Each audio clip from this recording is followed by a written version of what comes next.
A push to consolidate some of Florida's most financially struggling communities. It would be very detrimental to all of our local services. The reason behind the proposal and just how many Florida counties are on this list. New safety measures are coming to Leon County schools. Safety is number one because they cannot learn if they don't feel safe. The upgrades on the way and how much they'll cost. And the Savannah Bananas are coming to town. What you need to know before the first pitch. This is your Fox 49 News at 10.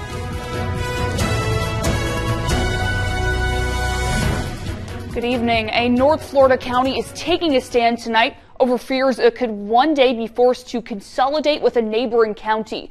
The Florida Department of Revenue has identified more than 24 counties which are having some financial struggles. And one lawmaker says it's possibly time to cut losses and merge resources. Fox 49's Nick Carmia reports one Panhandle county is taking action, approving a resolution to prevent the consolidation of so-called fiscally constrained counties. Jefferson County leaders say this is about protecting local control, even before a bill is ever filed in Tallahassee. Jefferson County is one of 29 counties statewide classified as fiscally constrained, meaning its property tax base is limited, which could impact services. In fact, there are 8 counties in our region which fall under that designation. The resolution states that consolidation would be antithetical to principles of local control and self-determination, and could threaten the county's unique way of life. County leaders say the move comes after State Representative Wyman Duggan questioned whether some smaller counties should stand alone. Should this county even exist by itself, or should it be combined with some other county so we can lower the overhead that we have to backfill? Monticello resident and former Commissioner Chris Tudin says the goal is to stop the idea before it gains traction. We would be the smallest population size in that consolidation, and I feel like our voice would definitely be lost. For Vice Chair Jessica Gramling, she says consolidation could strip power from county leaders and strain critical community resources. It would be very detrimental to all of our local services, our emergency services, our libraries, our parks. Now, Jefferson County leaders say their message to Tallahassee is clear. Rural counties should not be forced to give up local control. In Tallahassee, Nick Carmia, your Fox 49 News. Any proposal to consolidate counties would require approval from the Florida legislature. New cameras, stronger access prevention points, and protective fencing will be put in place to beef up security at Leon County schools next school year. The district approved a nearly $200,000 state education department grant. That was last night, and this is part of an ongoing effort to strengthen campus security. Fox 49's Jayla Howard takes us inside the district security center. The Leon County School District is putting its money where its mouth is, making sure security measures inside and outside of its schools are safe for students and teachers. District security leaders say security improvements will help make campuses safer, including charter campuses. The school board is investing in things like fencing, video surveillance, and access control panels. There's always areas that we can improve security, and we're constantly looking, evaluating, training, exercising, working closely with our administrators in areas where we can make improvements. We do, and this money from the Department of Education helps us do that. That includes replacing aging camera systems, some more than 2 decades old, with newer technology, expanding surveillance in high-traffic areas like parking lots, gyms, and stadiums, and enhancing access control systems, limiting entry point accessibility. Williams says decisions on where upgrades go are driven by data specific to each campus and overall needs across the school district. That safety is number one because they cannot learn if they don't feel safe. So we want to make sure that everyone is safe and we have the latest tools to make sure that that happens. Inside the district security center, staff monitor a range of things such as cameras, weather threats, police scanners, refrigerator temperatures, and even emerging AI detection systems. Although Williams claims that even the most advanced tools can only go so far. All the equipment, all the money in the world, our community is our number one resource as it relates to school safety and security. If you see something, you hear something, we want you to say something. And one place to do that is 922 Kids are using the state's anonymous app, Fortify Florida. We encourage our community to use that when necessary. These upgrades are expected to roll out over the next school year, but officials say school safety is a shared responsibility. In Tallahassee, Jayla Howard, your Fox 49 News. Williams says prevention is key to keeping students safe. District officials encourage students, parents, and staff to report any concerns through the 922 Kids hotline. And while that state grant money was able to pay for key security items, it cannot be used to help with other costs like salaries and school programs. The Leon County School District is facing significant cuts in their next school year, including potential layoffs. These cuts, as proposed, could result in 17 of the system's 27 social workers losing their jobs. Last night, one by one, some of those school social workers pleaded with the board to keep their numbers intact. The proposed reduction of 2/3 of our social work team will directly impact not only student well-being, but also instructional time, teacher workload, and school safety. Respectfully, we should explore other cost-saving measures because our students, their mental health, and their families being supported must remain a top priority. The school system is facing a nearly $7 million budget shortfall, and also on the chopping block, a potential 50% cut in funding for art and athletic programs. In 2025, 4 children in Tallahassee died as a result of abuse. That doubles the number reported in 2024. According to the National Crime Prevention Council, more than 550,000 children nationwide are known to authorities as victims of abuse. Local agencies are urging the public to recognize warning signs, while organizations like the Florida Coalition for Children say prevention starts with the community. The more we engage the community, the more we get the faith community involved, the philanthropic, the business community involved in this, the more people have their eyes on this and they're watching these situations. Every child death or injury is tragic. It really is. On the other hand, what we're looking for is to see that we can have professionals and even educate the full community to what to look for. The Gadsden County Sheriff's Office has assigned an investigator to specifically handle child abuse cases. Help is available to Florida farmers hit hard by hurricanes. Agricultural producers impacted by hurricanes Idalia, Debbie, Helene, and Milton can apply for more than $600 million in disaster assistance. This is part of the Florida Block Grant Disaster Relief Program. This money is meant to assist with infrastructure damage, market loss, citrus loss, and timber damage from the storms back in 2023 and 2024. You can go to the link on your screen for information about eligibility. Applications will be reviewed on a first-come, first-served basis, and you have until August 25th to apply or until the funds run out, whichever comes first. First warning weather, sponsored by Stubbs Roofing and Gutters.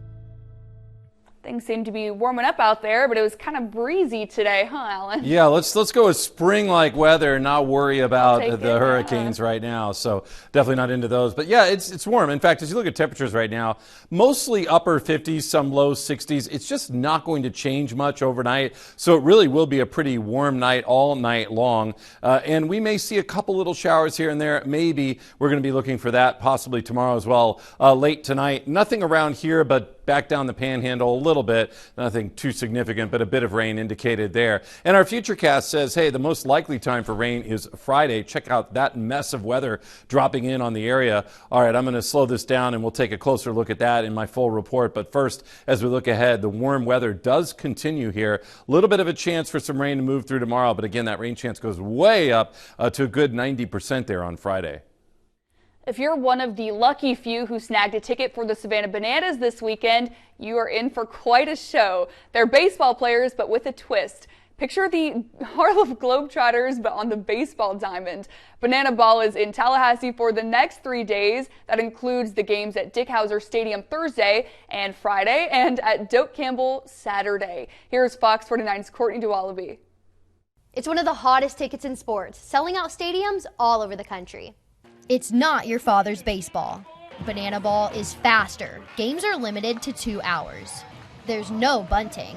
If a fan catches a foul ball, it's an out. Every inning counts as a point, meaning the team that scores the most runs in the inning wins that inning. The team with the most inning points wins the game. And get this, players dance. Oh, do they dance. Umpires even get involved. Lots of trick plays, behind the bat catches, and even pitchers on stilts. If you get the chance to catch any of the games this weekend, you will find FSU game day rules in effect. Fans are advised to arrive at the stadiums early. In Tallahassee, I'm Courtney DeWallaby, your Fox 49 News. Now, it definitely won't look like the baseball you're used to seeing at Florida State, but it's a show you will not forget. The Capital City Senior Games are officially underway. What you can expect during this 3-week event for athletes over the age of 50. And the Florida House passes a bill honoring the life of Charlie Kirk, how our representatives voted, and what happens next.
You're watching your Fox 49 News at 10 with Melanie Levy and meteorologist Alan Strong. The state of Florida now one step closer to creating a Charlie Kirk Day of Remembrance on October 14th. The conservative activist was killed last September during a speech at Utah Valley University. The Florida House passed the measure today, 82-31. And in our area, representatives voted along party lines. Representative Jason Schoaf voted yes, while Representatives Gallup Franklin III and Allison Tant voted against the measure. The bill will now move to the Florida Senate. Well, we still have these covered, so I'm going to unveil. America's 250th anniversary is this year, and Governor Ron DeSantis celebrated that milestone by unveiling a statue of Frederick Douglass. Douglass is well known for being an abolitionist, a speaker, and he's also called the father of civil rights. In 1889, he traveled to St. Augustine and delivered a speech to nearly 700 people advocating for equal rights. Today, Governor DeSantis returned to that same site and spoke on the importance of honoring Douglass for his fight for equality and his tenacity.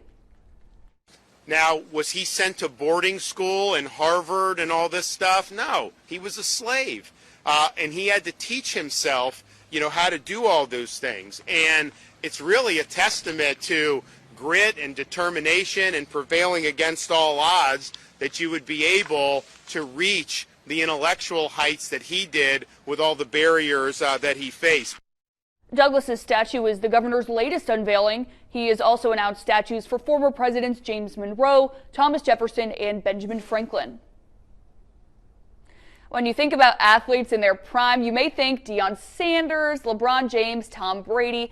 In Tallahassee, where the Capital City Senior Games kicked off tonight, we found some athletes a little bit older who may look more like grandparents, but they can still play ball. This is the 17th year of the Tallahassee Games, and Fox 49's James Hill joining us now. And James, it was an exciting night for these older athletes, huh? Definitely, Melanie. You know, these men and women are taking the next 3 weeks very seriously. The Torch Run opened the 2026 Senior Games at Cascade Park with one catch. The torch could not be lighted due to strong winds swirling around. Participants like 97-year-old Thelma Wilson say the competition, camaraderie, and health benefits are some of the reasons many senior citizens show up. It was always a pleasure to be out with other marathon people and just to participate. Athletes ages 50 and over are participating in 22 sports at 20 different venues. They're looking to hold bragging rights for the next 12 months. The Capital City Games began in 2010 with 145 athletes participating.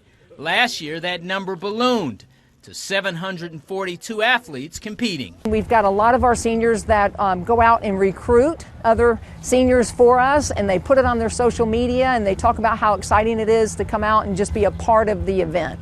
This evening was just a warm-up for what's expected to be another record-breaking year. We have a lot of our seniors that'll come out and they'll try one event and they'll meet some people and they'll be so excited to go and try other events the next year with the new people that they met, and they meet new lifelong friends. They're always engaging. Lucy Lee says the Senior Games are about more than sports.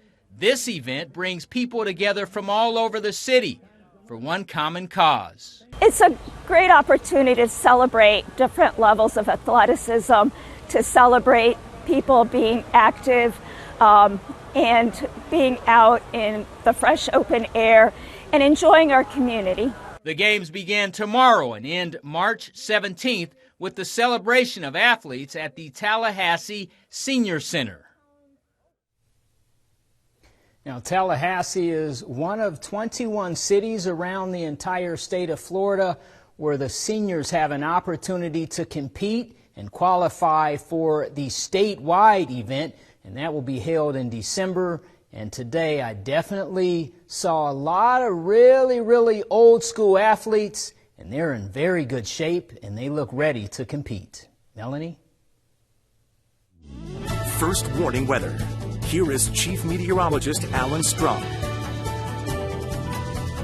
James Hill live from Tallahassee from our newsroom. Thank you very much for that report. All right, let's get into the weather forecast, find out what's going on around here. The weather dry, but as you can see down Interstate 10 to the west, we've got a little bit of rain indicated by radar. Not much, but we might see a little something light pop up around the area here as we take it right on through tonight and really right on through the day tomorrow. So the winds are coming out of the south, so that's that warm, humid air that's flowing up from the south rather than the cold air coming in from the north. But we've got a day where we really could see some intense rain. Let's check things out. All right, so that's going to be Friday. But first, Thursday, here we go. Tomorrow morning, you see these little spots around the area on our map. That indicates a chance for rain. So maybe a little bit of mainly just light rain or brief little showers may move through the area, coming generally out of the southwest. So look for that at any time during the overnight hours as well as throughout the day tomorrow. But then on Friday, this is what's going to drop in, a weather maker producing more substantial rain. So here it is up into Georgia first thing Friday morning and then dropping in on the area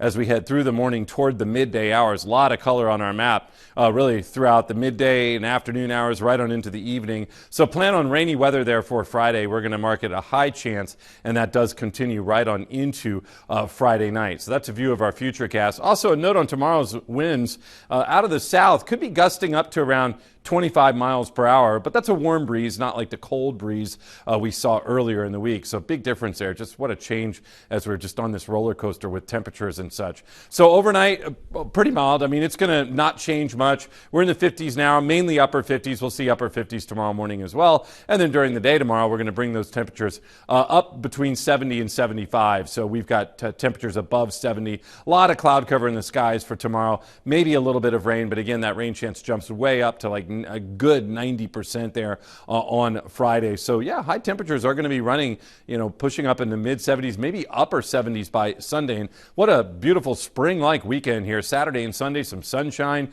warm weather. Next week, it looks like the warm weather will continue. Get ready for a great car buying moment at Werner Hyundai, where confidence comes standard. From the sleek 2026 Hyundai Elantra to the agile Hyundai Tucson, the bold Hyundai Santa Fe, and the premium Hyundai Palisade. There's a Hyundai built for how you drive. It's even easier to trade in the Werner way with trade values up to $4,000 over Kelley Blue Book. If you've been waiting for the right time, this is it. Own your moment at Werner Hyundai. Honoring a man who served our area, how the city of Tallahassee plans to do just that for a former clerk of court.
The city of Tallahassee is honoring a longtime public servant in a big way. For more than 42 years, Dave Lang served the city as a clerk of court. On Monday, a celebration will be held to rename a street in his honor. The road will run downtown on East Jefferson Street to South Monroe, near the Leon County Courthouse, where Lang worked for 4 decades. The ceremony will be held Monday at 10 a.m. We'll be right back. Stick with us.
Well, the weather in short, we've got rain Friday, but the weekend just looks incredible. All right, I'm looking forward to that. Springtime on the way. Oh, yeah. Thank you for joining us tonight. Please come back and join us tomorrow night on Fox 49 News at 10.